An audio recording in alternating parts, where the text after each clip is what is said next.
Cybersecurity Today would like to thank Meter for their support in bringing you this podcast. Meter delivers a complete networking stack, wired, wireless, and cellular in one integrated solution that's built for performance and scale. You can find them at meter.com/CST. Welcome to Cybersecurity Today, our month in review show, and we have, drumroll, Laura Payne from White Tuque, who famously gave me a white toque this year, and David Shipley, who, not to be outdone, David made sure I got a Beauceron hat, but also, and now we're upping the ante on this, I don't know if you could read this because I couldn't take because I drank the coffee already. This is Ocean Air Coffee, a local New Brunswick company. Yeah, so we've partnered with Saltwinds, and they're a cool tech story as well. Saltwinds discovered that the coffee that was made and shipped in the age of sail had a distinct flavor to it. It was often less bitter than the coffee that we have now, because over the course of the journey, the salt in the air would infuse into the coffee beans and create a different kind of flavor profile. So they actually invented a technology to do this. And my wife and I have enjoyed their coffee for years. We've now partnered with them to create Beauceron branded coffee. It's called On Guard. Works in English and in French. Ooh, nice. And very much playing up on our proud Canadian roots, and both companies being Canadian. And we're bringing it to a Canadian conference near you. And any of our clients listening, you can easily request a taste of coffee in these age of inflation, and coffee apparently is leading the cost. We're trying to do our part to help. Be patriotic.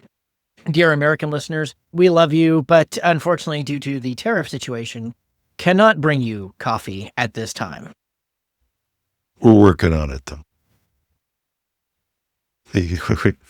So and the old pitch, just for the cost of a cup of coffee a day, you two can have friends.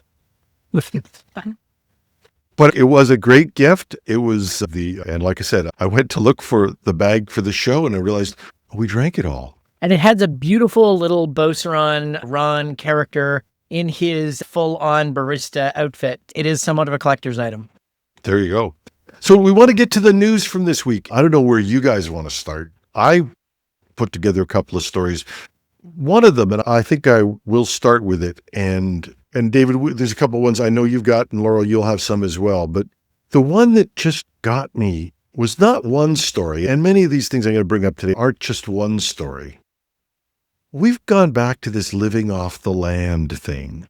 And for all of you out there, I know I don't want to talk down to anybody, but I hate using terms and then some people might not know what they mean. But living off the land means essentially you're using the tools that are natural for that environment, and you stay hidden from most of the things that are used to detect malware and other threats. And it's been around for a long time, but I was reading a story about the Ukraine war, and for anybody who thinks that war is only fought with guns, no, there's a lot of intelligence that goes on. There's a lot of cyber war that goes on. And one of the ways that they stayed hidden was to use Microsoft utilities. And then I read that story, and then what happens when you see a story and then you see it everywhere? That happened to me. And then there was a story that came up, because this has been around for about 12 years. I think my research says, from somebody that gave it to me, not my research. The person who tuned me into this said that it was Christopher Campbell and Matt Graber who used the term living off the land first, and that was 12 years ago. So it's been around for a long time, but now I'm seeing it everywhere. There was a Microsoft story this week, we ran with it, that said that attackers were using PowerShell, WMI, Task Scheduler, all legitimate Windows components. And PowerShell downloads a script. That's what it does. WMI executes commands remotely. Yeah, it could be a scheduled task. There's nothing that involves a really suspicious binary, and it doesn't look foreign to the system. I saw that, then all of a sudden there were fake Calendly attacks. I don't know whether you guys use Calendly. A lot of executives do. Now, I need to book time, so I'll put time out there. People can book in to Calendly. Now, the people are sending Calendly. I guess they're phishing attacks, and they're targeting them really well. Now, this was another one that came up. They're using Calendly, and an approach that really goes after people who are in the ad game. Yeah. So a couple of different things. Like I think you're seeing the evolution of the concept of living of the land as applied in social engineering. Living of the land, number one, it's hella convenient, right? And you don't have to do the extra work. You're not going to fly above the tree line and trigger all the EDR threat detection alerts because it looks perfectly normal. So you use what you have it, you're much more likely to maintain persistence, and it works. It works really well. So why go fancy? Now, I am, of course, going to be, as our regular AI critic, point out that Microsoft has just put the plumbing in place for the evolution of living off the land with their new agentic AI framework in Windows 11. Amazing. We used to call these rootkits, malware, all kinds of other things. But now, to the magic of social engineering and agentic AI, I don't have to sweet talk you in a phishing email. I have to sweet talk your AI to then go and download a PowerShell script and go from there. So we keep making it harder. And the other thing that gets interesting in the age of AI is the more and more network traffic and noise, as we think about what agents are going to be doing and the level of network traffic that's going to generate. And keep in mind, most security tools that monitor for weird things that are happening on device and even over a network go back to a central log management component, and they charge by how much data is being generated. So we're going to see enormous pressures on how long logs are going to be able to retain, what level of detail will be in logs, and a lot of noise. Living off the land is going to be even more successful in the age of AI. And then lastly, on the social engineering side, it's not just Calendly. It was iCal and Google Cal invites. It was DocuSign, and DocuSign's having a hell of a time. And what's interesting is with DocuSign phishes, they are coming from DocuSign. People have signed up for legitimate DocuSign accounts, and they're loading malicious content into DocuSign. And so if your business actually uses DocuSign, your email filter is going to allow the DocuSign emails in. In fact, your IT team may have even listed the Calendly or DocuSign emails to come in and be delivered. And your last line of defense, educating your people to question the context of things coming in. Crazy. That still is actually an important part of it. But for DocuSign and others that use a freemium model to recruit customers in that also lets criminals in, this is a whole new level of pressure now. And they're having to expend a lot of money to try and battle this issue. And it's negatively impacting their brand. Now, in fairness, David, I have to say, Microsoft has warned people that Windows 11's agentic AI could install malware on your PC, and you should only enable this feature if you understand the security implications. So it's not like they're doing nothing about this, David. So one of my favorite movies, Culture Critic hat on, is Catch-22. So if you're familiar with the movie at all, the pilot is trying to get out of a very dangerous air duty during war. And of course, he's a very sane individual, realizes that continuing to fly will get him killed. And so he pretends to be crazy so that he can be downlisted from being able to fly. The crazier he pretends, the more the military says, no, you're fine. And they say, what do you mean? You'd have to be crazy not to pretend to be crazy. So you're fine. It's Catch-22.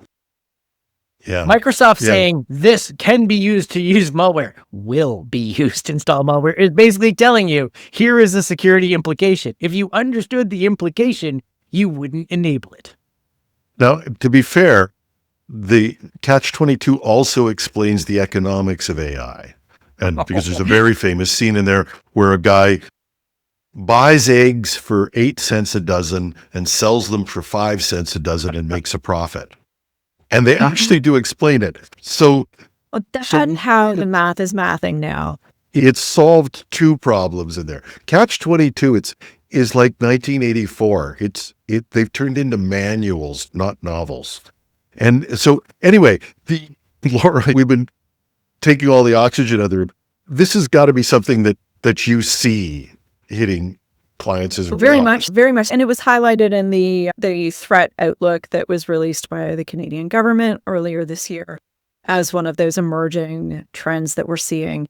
And it's the equivalent of somebody dressing up in a uniform of your cleaning crew and walking into the building. Like, for people who are still like, what's the analogy that I can wrap my fingers around here? It's somebody who appears to have the authority to be where they are, but they don't. And it's, as with so many things where we created convenience models, and the calendar invites are the perfect example of that, right? How convenient. Calendar invite comes in, get automatically processed. No AI needed, right? No. It got automatically processed into your calendar, started being used by salespeople to try to just hijack their way into your time. Guess who's on there next, right? As soon as somebody's starting to use it for sales and social engineering, they're very related types of fields. It's just whether you're trying to sell a product or trying to get a scam. Yeah, Laura will not be circulating this video to her sales team. The principles apply, right? It's now how your customers will feel about you if you apply social engineering tactics are probably the way I feel about very pushy salespeople. A good salesperson doesn't need to employ these kind of tactics. That's my take on it. And I was making a joke, but I don't diss salespeople. I will tell you, as somebody who ran a consulting practice and then tried to run my own company and do the sales, I phoned every single salesperson who worked for me and said, I'm sorry. You have a hard job. Let's get that out of the way. But this whole thing of living off the land, yeah, you're right about it's been around forever. In my book, I took one scene where somebody got past a security guard by walking in coveralls. Why? Because I'd lived it. I walked in and saw people walking out of our building with PCs. I asked the security guard, should these guys be doing this? And they started to run. And I'm not, this is a real thing that happened, but they had coveralls and clipboards. And so now in my book, I updated the fancy effort. I was going to say, it's the fancy effort-based version of just walking around like you belong, right? Yeah. And now you wear coveralls and you have an iPad and you get in anywhere. And I guess the same thing. Document. No. Yeah, or DocuSign document. But this is, what's our wisdom on this? I think it really highlights the challenge for providers, and David hit on it with, especially when you have the freemium version, right? How do you provide that service? And you want people to use it, and you want it to be available to organize, like small companies that are starting up, right? You want them to have the opportunity to do things in a better way. Digital signature is definitely better than scanned copies of wet signatures, right? So we want people to have access to these services. But wow, does it put an awful lot of onus on you as a provider to understand what content are people putting in your platform that's malicious? And I mean, that we picked on DocuSign a little bit here just because they're a sweetheart at the moment in this space. How much I do appreciate for them, this is a more containable problem and challenge than what we see on social media, which is just the bigger version of that challenge. How do you manage when you've opened your platform for people to put content in and publish to others, that what they are putting in there is not obviously damaging it's not obviously for the purpose of damaging others. And social media's got a whole other gray area of the not obviously for the purpose of damaging others. But yeah. And many services have this problem. And in not so gray area, like this is probably stretching the boundaries on cybersecurity, but because it's about digital fraud, I'm going to ask Jim for a hall pass on this one. But in November, Reuters dropped a blockbuster story, and I'm still pondering the full implications of it. But what Reuters discovered is Meta's own documentation showed that they estimated that 10% of their global ad revenue was knowingly coming from fraudsters and scammers, and they still took the money. Why? They had bills to pay. What does that translate into? Roughly 15 billion scam ads per day in social media platforms. So the root of this is something banking's had to do because of money laundering laws. Know your customers, KYC. And the Americans have poked at the edges of this with requiring hyperscalers, cloud providers to start implementing some basic KYC. And that's going to be increasingly important. Segues nicely, Jim, into the stupidest move I've seen of 2025, going to... Hold that thought, because I want to comment on the social media thing, because I think they are related. Perfect. I think fraud is something that that has victims, and it is part of the cyber threats that are out there. And we'll do our crappy person of the year award or something soon, or the crappy person of the month from this, but Meta's coming close on this one. My wife is on social media. I'm not a big Facebook guy. I got a lot of things to do with my life beyond watching people crab at me. And I get enough of that on LinkedIn now. So I don't need to go looking for more. No, and I love comments. That's why I always say I like constructive criticism, because you suck. Or when I'm doing an interview with David and somebody who's a former CSIS person, and somebody tells me that this person knows nothing about security, criticism is okay. But the rage baiting, the word of the year, on social media, I can live without. But when I hear some of the stories, because my wife reads me some of these stories about people who've been taken time and time again by these ads, and unfortunately, many of the people who are taken by these things can't afford it. So I don't want to give Meta a pass on this. This is not a victimless crime. Fraud is something that inordinately affects people who can least afford it. And this I'd call out to it. We know in business money talks, right? So for the big advertisers who are spending real large amounts of money in single shots with these platforms, I think there's an opportunity there to really push for change, because your brand gets diluted by every crappy scam ad out there. So if you want the platform to be a place where your ad dollars actually return for you, make that noise, right? Or walk, right? Show the platform that it's not where you can be anymore because they don't support an integrity environment. As always, dear listeners, Laura always finds like the brilliant, easier, better path. My harder role of we need government employees, KYC regulation on these, and so it's going to be a cold day in hell to get government to act. I'll tell you. That's brilliant, Laura.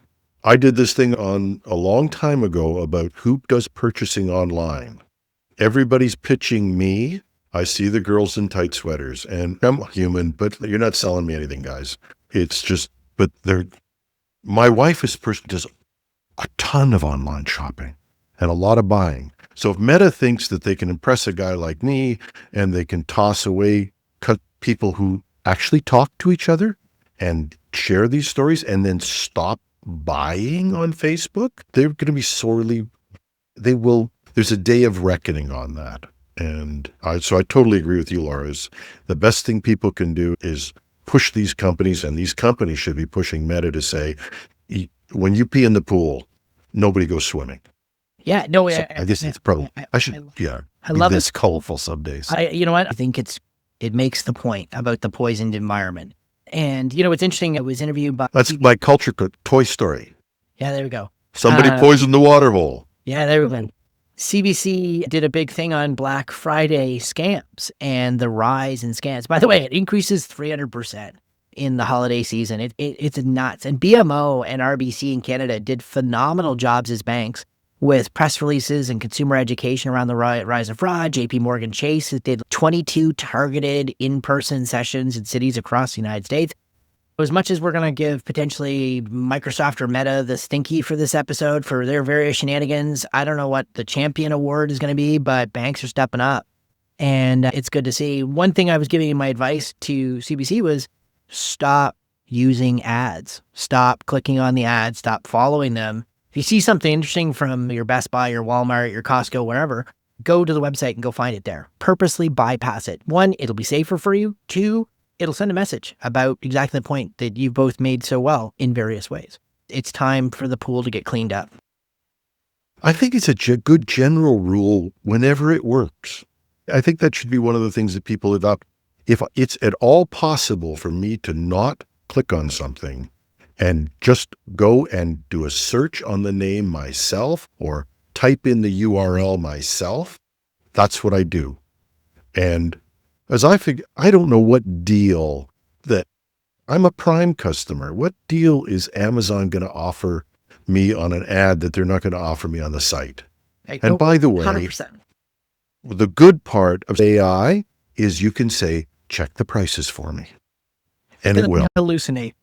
Oh, if a deal's too good to be true, it probably is. Even if AI tells you. Even AI tells you. Which, speaking of deals that aren't the deal you think they are, so segueing back to living off the land a little bit. So Microsoft, in its infinite wisdom, i.e. its intense competition with Slack, has decided to roll out by default as of January to all tenants a new invitation to chat that can be delivered by email. Now, what's interesting about this chat is it's different. It's a new feature on top of the ability for your users to communicate with other external Teams tenants, which, by the way, I despise.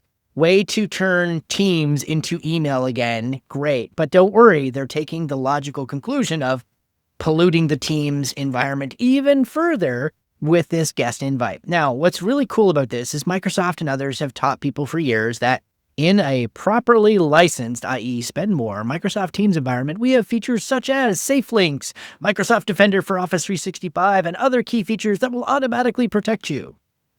Except if you're invited with one of these new guest chat invites and the tenant doesn't have these things turned on, i.e. it's Dave Cybercrime Inc.'s Microsoft 365 tenant inviting you to a chat. When you arrive in that environment, all your protections are off. It's who's hosting the chat. We want to walk through this really carefully because when you first brought this story up to me, I went, I read it the first time and I don't know if they changed it, but I went, oh, you can invite outside people. Big deal. What's the big deal? The big deal is you don't invite the outside people. You invite their rule structure. Yes. So when you follow that invite, you're not in your own Teams environment. You're in whatever rule structure they have, whatever malware they have, whatever they've got going, and you think you're being protected and you're not. Exactly. Yes. And and to the average user, it's just Teams. I'm just having a Teams chat. I was told by my IT team we had certain protections. But they don't realize those rules don't apply. It's almost when you cross the border, right? It's the rules of the land you have now entered is the closest analogy I can come up with. You are no longer operating under your country's laws. You're in the new country's laws. And that's where the risk applies. I understand the business reasons for wanting to make Teams as easy and popular and well used as possible. Completely get this. But this is not complex. The rules of the participant should be governed by their organization, regardless of where they're having the conversation, if those rules are higher. So simple logic we could build in. Whatever environment has the more stringent controls, those laws apply. Microsoft, please, in your infinite wisdom, if anyone is listening and is not assigned to some bizarre AI project right now, whatever scant humans are assigned to this particular rollout, please steal my idea and go with the law of the higher rules. If you do not, you have created the second greatest living off the land gift after Windows 11 agentic AI. And we're not going to have a good year in 26. We're not going to have a good year for a lot of reasons. You're making it worse. Please stop. And I will say, without having time in the last 5 seconds to fully deep dive into where the options are, I will say for anybody who's concerned about this and has the opportunity to look into the rules, because Microsoft does tend to give control, may not be super granular, but does tend to give control to the people who manage the tenant to allow certain activities, including being allowed to join external chats. So that's the kind of thing that as a configuration holder, right, you should be looking into and making sure you have made the right choices. And I will say a lot of large organizations that I've either worked in or worked with have done that, right? They made Teams an insular kind of organization, or they can allow they can invite people, but you can't go join random other places. So I think to maybe just wrap that one up, that I'm not saying it's not as bad as it is, but you may have choices and you may need to just check and look into I think those. David's point, because when he called me about this, because he went, I got to talk to somebody about what's happening here. This is enabled by default. And if there are ways to shut it down, the proper way to introduce this would have been to make it new, leave the defaults on as most protective, And if you want to take this and take the risks, then know what they are. And I think that would have been a better introduction as well. I agree with you. But there are things you can do about it, and you should. And Laura's 100% correct. So you can put in place cross-tenant policies so that guest access is only allowed to vetted partner tenants. But my point that this MC1182004 feature being rolled out globally and on by default, because I study human behavior. And the irony is, here's Microsoft saying, after they get hacked royally by the Chinese and the Russians, we're going to put a memo up from the CEO, Secure Future Initiative. Every executive is incented by security. That was cute before we were incented by AI. And then we're like, we're going to roll out on default the single greatest gift to phishing in 20 years. These things don't reconcile, kids. Your competitive urge is overwhelming Secure Future Initiative on this one. Somebody in Redmond, call somebody, raise the red flag. Because when a U.S. government department, and it probably will be a U.S. government department, forgets about this feature and leaves it on by default, and they lose something important, you're going to hear the screams from a certain U.S. senator who really doesn't like you already, and you don't want that. So this is my gift to you, Microsoft, the gift of foresight. And Laura's been able to talk him down a little bit. That's good. You're going to be the David Whisperer, Laura, so that's good. So do you want to let us keep clobbering this stuff, or you got something you want to bring up on this? I will bring this one up because I feel like it's, for me, it flew a little bit under the radar until I was doing my review. But just highlights the importance of understanding what's happening in the larger enterprise. So Oracle had a significant vulnerability earlier, and that led to multiple large organizations being breached through its e-business suite. And this is, again, Clop that's doing what they do, right? Finding juicy, low-hanging fruit and bearing it, doing their homework, and then really executing. Congrats to them for doing a good job and being able to take advantage of that. But this is a case, the patches for the flaw actually came out in October, but Oracle, and this is, sorry, I want to be clear, this isn't a commentary about Oracle. This is more about the hygiene around making sure you stay on top of these things, right?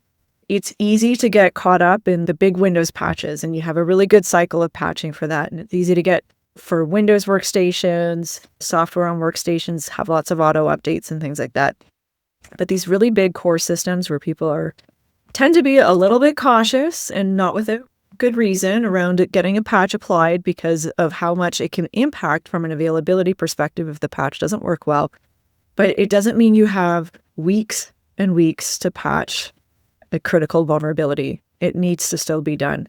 I wanted to highlight that one. And we're talking about universities, we're talking about major global suppliers that had their data extorted on them as a result of it being extracted from these core systems.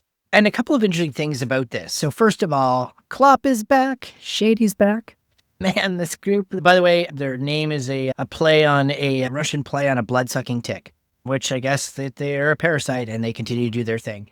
I'd like to see people who live up to their brand. Yeah, who really have done the full ownership of this. So what's interesting is, so this gang picks a software supply chain target. And they really think about it, and they work it, and they work it, and they work it. These big file transfer breaches, remember those that basically caused a year's worth of nightmare for so many folks? They move it. We got to move it. Sorry, I just can't resist making a pun on this, and I'll have to watch that animated movie again. But it was the Move It file transfer. These guys took that on, which was an enormous one. And so with Oracle eBusiness, they're back. It's enormous. This is at least 100 customers who are significant. There 10,000 people in the Washington Post. These are not small installations. Numerous Ivy League universities, and of course, which segues well into for Penn, University of Pennsylvania. And disclosing a data breach sucks. Disclosing a data breach after a group of very angry hackers send some of the worst content you can imagine using your email addresses and downloading your entire donor database gotta double suck. And I want to say that without humor and just with absolute empathy. The Queen used to say the horrible years, right? The annus horribilis. This is for Penn, this has not been a great year. And of course, it comes in this multiple class action lawsuits. And the thing about the Penn stories that have been standing out is, of course, the standard questions now emerge faster than ever. Did you have multi-factor authentication? Not that it's a silver bullet, but that it's like a necessary question of, were you wearing your seatbelt in the car crash? And it turns out that some executives were exempted from having to wear the seatbelt because it was too inconvenient. And that is going to be a massive problem for them. And a reminder that when we talk about security culture, it's not just assigning mandatory security awareness training once a year. It's people see your leaders, and if your leaders get treated differently, not only does that send a signal to your employees, but attackers really appreciate you.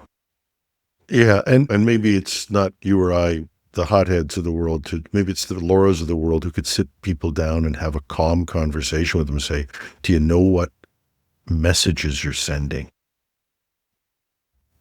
Yeah. Yeah. And you know what? Sometimes I will also say, you just turn it back on for them. Yeah, they asked for that exemption 5 years ago, and people are still tiptoeing around them. It's, you know what? I bet they're probably a little bit more ready now, right? Like it's probably fine. It's just not top of their agenda to think about, hey, how come I don't have MFA? Oh, I can't. Yeah. So revisit those decisions. But yeah, I think too, it's a red flag for any organization at this point. If you have leadership who resists core controls that are now very much, there's public awareness and understanding. There are very few people, I think, in the workforce who do not know at least the letters MFA and understand that's appropriate to have on your accounts. So yeah, I don't think there's any excuse anymore for that, as we've discussed multiple times. And there is something to be said as well for, the types of exploits that are really, really difficult usually are not preventable by MFA. Remote code execution has nothing to do with MFA. In fact, it may even be a vulnerability as part of the authentication process. A good thought. But every time you have, I'm always so cheered up after we have these little talks. I'm thinking about that one now. It's my gift to you. But the thing is, at any time you have an incident, the first questions asked, to David's point, are always about the basics. Did you at least do the basic things that everybody says you should do? And if you're not even doing those, then the rest of what you're doing comes into question. So do yourself a favor. Everybody's going to have an incident. It's not a question of if, it's just when. The more things you have done that just take question off the table of your integrity and your intent, the easier it will be to have real discussions about what actually happened. I think you can have a polite discussion right now. If executives are bypassing security, and don't take career advice from me. I'm the guy who had a CFO of an insurance company throw something at him because I told him no on something. And it's not great career. That you can be better. You can be a better communicator. But I think you can sit them down right now and say, when we're hacked, and we will be, and the insurance company comes looking, or the press comes looking, if we have obvious holes in our security or exemptions we've got, it's not going to look good for us. I'll leave that with you, Mr. Executive or Mrs. Executive or Ms. Executive. I'll leave that with you, but you really need to think this through, and I need you to tell me in writing that you want me to do this. Yeah, and I think this gets to an interesting segue between the battle about what basic good advice looks like. And it's become a heated topic for me because to a degree of credit, a group of security leaders led by Bob Lord got fed up with some bad security advice, some mythology and folklore and other things around risks, and published an open letter and emphasize the importance on some basic things: multi-factor authentication, patching and updating devices, strong passwords and password managers. These are all good, fundamentally sound pieces of advice.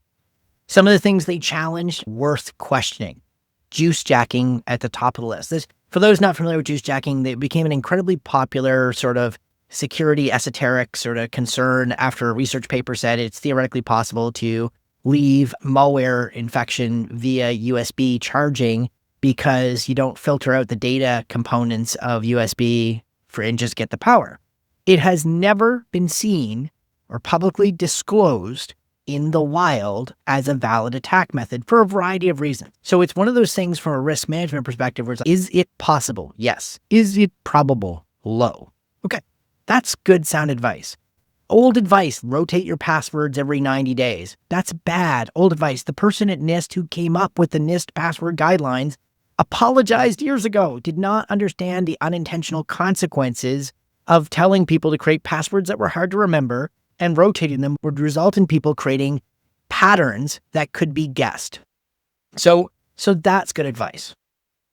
But here's where I get upset. Sometimes what we communicate requires context and nuance and clarity.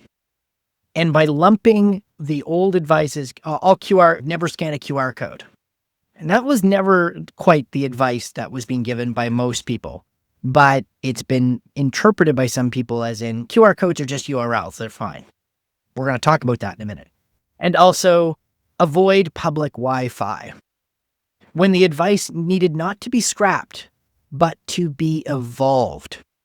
To be cautious about certain things on certain public networks. Yes. And the problem is that when you read through the DNA of the advice that's being given in hacker lore, is it's very rooted in a technological bias. You can see it in some of the writing where it says modern OSs and browsers protect you from this. My friends, not all the time.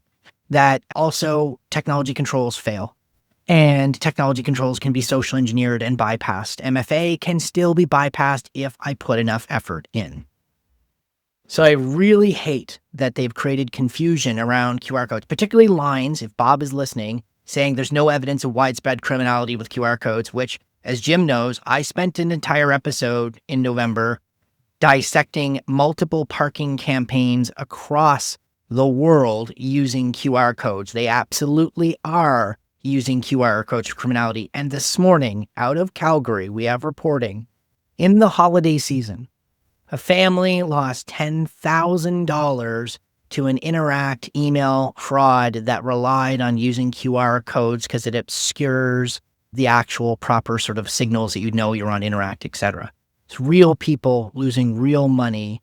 QR codes from people you don't know in public should be treated extraordinarily cautiously. That's not to say at a conference, dear security folks, where a trained professional, and I talked to a brilliant woman about this, is giving you a talk. And she has been up there for an hour, and she's a world-renowned expert and puts a QR code at the top. They should all grasp your t-shirt neckline and we'll be like, a QR code. No, you're adults. We can use some context. A professional delivering a QR code in that context is likely safe. You can infer from context. But running around and telling average everyday users that QR codes, oh, it's fine, it's a stupid bad idea. I think that the key there is it's not black and white. And it's at least red, yellow, green. Yes. Yes. But there's things that are definite don't do's, right? And there are things that are definite do these things. And then there's things where it's just a proceed with caution. And I think that's what the list really missed out on the opportunity for. Yeah, interacting in the public with things that use your digital device, those are proceed with cautions. Wi-Fi is in that category. QR codes are in that category. Reading a URL off the sign, it doesn't have to be a QR. It's still in that category. Interacting with ads is in that. Like all of these things, it's if you have questions about the trust or the provenance, and then giving people some idea where to look for how do I know how to trust something. The list isn't going to go into the details of look for stickers on QR codes. That's for further campaigns and research. But I do agree. I think the list was a little bit too straightforward on some of those topics. And we will see definitely problems. And we do see free Wi-Fi is another category. Doesn't mean don't use free Wi-Fi, but be thoughtful about it.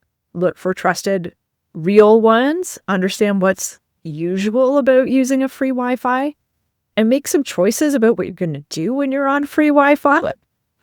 just in case it turns out it wasn't as trustworthy as you thought it was. Absolutely. I'm going to stop for a second, David, because we're presuming everybody listens to the show every day. This story, I just want to give some background to this story because David covered this on Monday, and I'll let you magnify my description of it. But basically, someone came out and did something that, there are dorkish moves you can do, and sometimes I, as a writer, might even do them. You go for something clever, and he said, "This is all hack lore. All of these things are hacked lore." Yes. Some smart stuff in there. Anyway, he published this on LinkedIn. I forget who it was, but they published it there. And they're a security professional. And sometimes you got to call people on the stuff that they do and say, did you really think that through? It's been amplified by really smart, prominent people, because some of the advice in there is good advice around those 4 best practices. But the problem is in which they've framed it and communicated. And yes, you can be a CISO and a technical expert, and I absolutely admire you for a lot of things, but you can also be a bad communicator. And But in this this happens. case, People did this big thing where they want to talk about how cybersecurity education was overrated, and Yep. that we should be relying on technical tools. And you don't go off on this one. I will, David, because you're the education guy. I was doing this thing and I went, how many cybersecurity rescue stories do we have? Precious few of them. But you know what they all have in common? Including this one guy at Microsoft who late at night looked at that.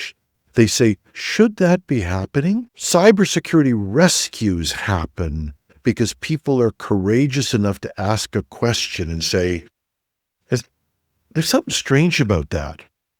And that's where these don't educate people, call it hack lore. I don't know if you're contributing to the community in a meaningful way. I have no problem taking on a big company. I have no problem with that. But I think we have to watch our language at times in terms of how we communicate as cybersecurity and to Laura's professionals. point, I think that, as always, she nails it on the nuance. Red, yellow, green.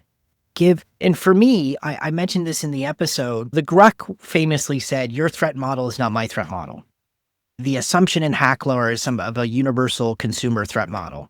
Let me tell you, if you're being stalked by a former partner who has any kind of IT sophistication, your threat model ain't the same as the regular person. So my job is to inform you of the general environment and the context and give you examples. Then your job as an individual is to give them the choice of the information and your understanding of your risk appetite, your threat environment, and other things, to choose how to apply that, because I treat humans as intelligent actors making choices in their lives. I am not tech-splaining to them.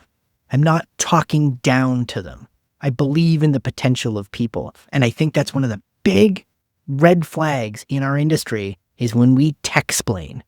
And you're like, oh, the average people, they're simple. They can only remember 4 things. So if there's only 4 things they can remember, these are the 4 things we need to remember. And I think what the sad thing about that is that's a self-fulfilling prophecy, or actually a demoting prophecy, right? If you think people can only remember 4 things, by the time you've told them the 4 things you thought that they needed to know, they're not even going to remember those because you've presented it in such a way that it's not meaningful anymore. So, David, I really believe in what you said as well. I think you need to put the information out there in a way that respects that people do have brains, and the average human deserves a lot more credit. But wow, we get fed so much garbage online, and our brain rot is real, right? Don't contribute to brain rot. Don't send out garbage information, and try to be part of treating people as people who can make choices. And that's the best you can do. Yeah. And part of the hack lore thing on avoiding public Wi-Fi is old news. Awful case out of Australia. Guy got 7.5 years prison time. He was using Evil Twin. Pineapple's been around a long time, man. It's pretty easy to do. What he was doing was social engineering. And again, the problem with the hack lore kids, as I see them, I will admit this is my perception, is they're still seeing this as, well, these are missed because they're not attacks on devices. My dudes, my ladies, it's not about the devices. It's about the people. Oh, social engineering. Stop downplaying it, please, because it's the number one way we still pwn people. Anyway, He targeted, among the people he hauled in, and predominantly in the treasure trove of awful information he harvested, were women travelers, compromising their social media accounts to take intimate images and other sensitive information about them. And once again, my threat model is not the same, right? My risk profile, but what we missed in this golden opportunity is that when you're using public Wi-Fi, red, yellow, green, if the Wi-Fi says you need to authenticate using your social media account, nope, we're out, we're done. No, it might sound funny. Who the hell would do that? I've been to airports that have asked you to authenticate an account. Legitimately asked you to do that. Airports, stop doing this. Like you are creating the premise that predators will use. Stop it.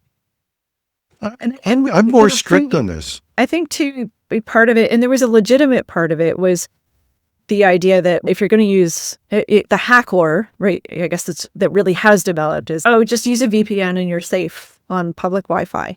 And that has become a challenge and certainly has some commercial incentive linked to it for certain organizations. Does that mean VPN is useless? No. There's lots of reasons you might use a VPN. Some of them are security related, some of them are not, or they're anti-security related. That's neither here nor there. It's a tool, and that's how it is. But that's, I think, the other part that's complicated about the hack lore type things is the reason why somebody put something on a list of don't worry about this may have come from a really good place, but by the time it's been diluted down to a 4-word bite on a list, it's lost that context. So anyway, have we beat this one? I just want to point, I do not believe that the intentions behind hack lore were bad. I do not believe they were bad. I believe people are trying to do their best in this side of things.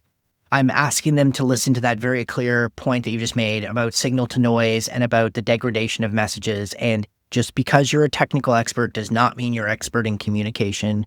And you should think about the unintended ways that multiple layers of your message play together. By lumping everything in together as folklore or myth, you then take things that have never happened, like juice jacking and QR codes, and in an average reasonable person's mind, they are now equating these as the same when they're not. When you tell people you just need to focus on these 4 things, you're telling them the tech will always protect you, and it won't. And you need people to use their discernment, judgment, and vigilance to know this. And oh, by the way, circling back to our point about MFA, if you don't give real examples of real threats in the application of technology, like how MFA helps in various scenarios, then they're not going to do it. So you have to remember explaining why is important when you communicate with adults. Absolutely. And the lesson from this story is, and I took it away because I think I actually am a cybersecurity journalist. I don't really I think of myself as an old CIO who's retired, who's got a great hobby of doing a podcast. But the reality is people actually do listen to us. And I did a think about this and saying, are we exaggerating stories? Are we giving the right weight to stories? I think these guys had a valuable wake-up call for all of us. And I think we should all take that and think about that. But equally, I'd ask that they do the same. And ask, yes, did they do this in a way that made the best contribution? As somebody once said, we're all in this together. Yeah. And by the way, take Laura's idea. Here's with this red, yellow, green. It's really new. Idea. Yeah. This is groundbreaking for 2020. Yeah. We can call it the traffic light. Wait, no, I'm not going to get into that. Never mind. Listen, we got to wrap in a minute, but David invented this thing called the Stinkies, and there were some awards that are going to go out. And I hate picking on people like this, but one of our listeners wrote about SonicWall and their issues they had with SonicWall. And I'm not saying SonicWall is not a great product or they're not great people. I'm not referring to any of that. But for heaven's sakes, guys, if it's true that SonicWall management devices must enable and use the default user admin, if that's true, and if you must disable all MFA on all devices you wish to manage with SonicWall's NSM appliance before it works, what the heck were you thinking? And in fairness, I wrote to SonicWall before, and I gave it 3 days before I published this story. and I have heard crickets. Now, if they went to my spam folder, sorry, but that's just, guys, give your head a shake. And thank you to the listener who wrote in and tuned us into that story, because now customers will do what customers do. I'm not trying to get SonicWall to take away any of their business or anything like that. I'm just saying, if you're a customer, ask that question and keep asking it till they go, it would be really important to fix this. Because yeah, I'll just add to that. We are always happy to be corrected. That's a cool thing about this. So if we've missed something here, please get on the phone now and say, oh, it's not like that. There was a misinterpretation. You got some explaining to do on this line. If, however, it was the case and you changed, please be in touch. Say, oh, we've changed it. Here's how we've learned. There's lots of opportunity here. We don't want to give you the Stinky. You have maybe a conditional one. Yeah, we'll plug our nose now and ask whether or not you fixed it. But the reality is we don't do this stuff lightly.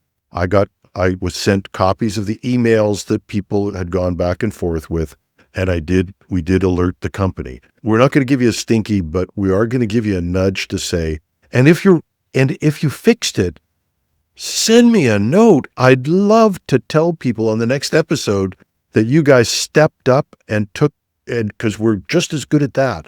We just want it to be better. I will, however, reserve the Stinky for Meta for taking $16 billion in fraud ads.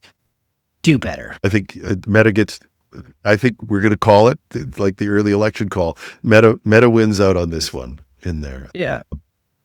Laura, David, thank you very much. I'm going to get everybody together for a year-end show. So our next month in review will be a year-end show. Bring your eggnog, and I'll wear my white too. I feel like I have to check. That might be my anniversary of guesting on the show. I think it's around this time. I meant to look, but we will definitely celebrate that, Laura. Thank you so much, as always, for being the voice not only of reason, but really good nuance and clear. Always great advice. Always appreciate it. I always enjoy learning from you. Oh, great.